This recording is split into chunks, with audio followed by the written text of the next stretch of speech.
8, 7, 6, 5, 4, 3, 2, 1.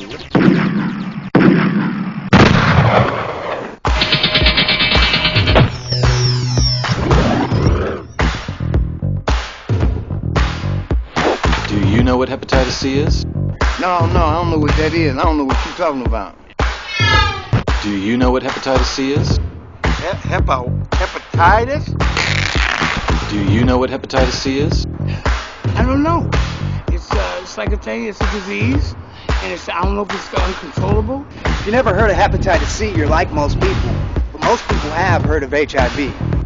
Believe it or not, there's 5 times more cases of hep C than HIV in the United States.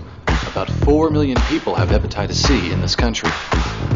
Hepatitis C is all over the place, but most people don't know what it is. Isn't it a virus or something? Right. It's a virus.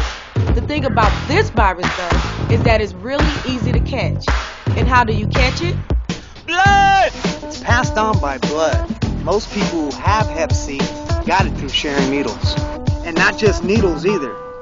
You can get the hep C virus by sharing syringes, cookers, cottons, and even rinse water. Hep C can be all over that stuff, even though you can't see it. If you shoot up, you probably got it. That's why you need to get tested. Some people think that they don't have hep C because they don't share needles. But a lot of them don't understand that hep C could be passed on from your whole kit. The needles, the syringes, the cotton, the cookers, the rinse water. All those things can carry hepatitis C. Even using straws for snorting can pass it on, because blood from the inside of your nose can get on the tip of the straw. A crack pipe can get pretty hot around the mouth and create sores. And where there's open sores, there's blood. If you ever gotten a tattoo in prison, you could have gotten hep C from whatever was used as a needle. The virus could even be in the ink container. So if you ever shared any of these things, you should get tested. Most of us users have hep C.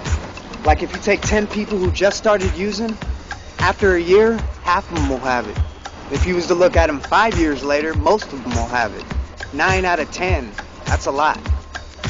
If you went to a casino and you had to bet on whether or not you were exposed to hep C, what do you think your odds would be?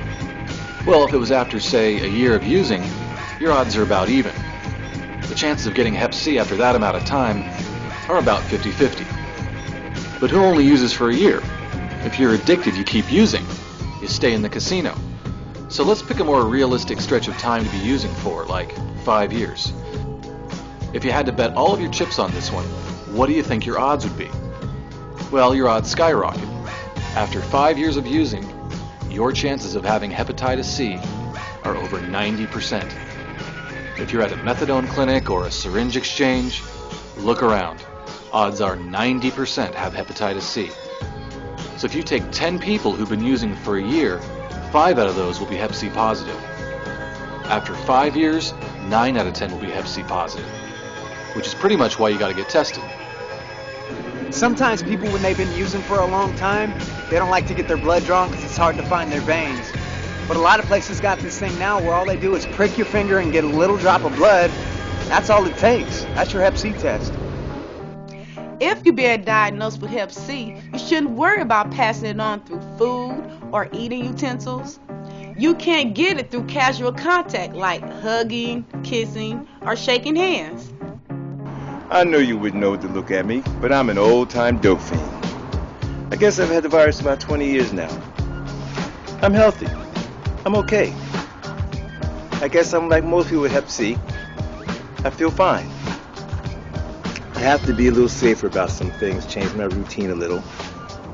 I can't share my razors with anyone because you know there's blood on the razors because of the nicks and cuts you get when you're shaving. Sometimes your gums bleed a little bit, so you have to keep that toothbrush away. I got grandkids.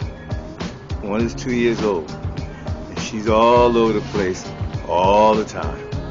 So I zip all that stuff up in my travel bag, because you know how kids are. When they come over, they get into everything. So anything with my blood on it has to be taken care of, believe me. And I just go on with life and take it as it comes. In about 1998, I think, I found out that I had the virus. I didn't know anything about hepatitis C or anything. One of my main concerns when I found out I had the hep C virus was whether or not I had passed it on to my daughter. Now my daughter was grown. She was an adult woman. How was I going to go tell my child this? I still had that shame that comes when something like this happens. I didn't know that pregnant women hardly ever pass it on to their children. I was so relieved when I found out how rare it was. The odds are less than 20 to 1. I have the joy of being here for my great-grandbabies. And I just want to say to all you pregnant mothers out there, breastfeeding is fine. Breastfeed your babies. So tell me about hep C and sex. A lot of people are worried about sex and hep C. I want to make this totally clear. You can get hep C from sex, but it's rare. It's unlikely that it's going to happen. I was dating this guy for maybe 3 or 4 weeks, and I found out I had the hep C. And, I didn't want to tell him because I was afraid he'd think, oh my God, she's going to give me this virus, And I talked to a doctor, and she told me that hepatitis C usually doesn't get passed on by sex. And so I told him. And my boyfriend wanted to talk to my doctor to make sure. And so he did, and my doctor said, no, it's rare to get hep C from sex. That you usually don't get it that way, especially if you have a steady sexual partner. And I was taking the treatment the whole time. So now it's really no big deal, because I'm cured.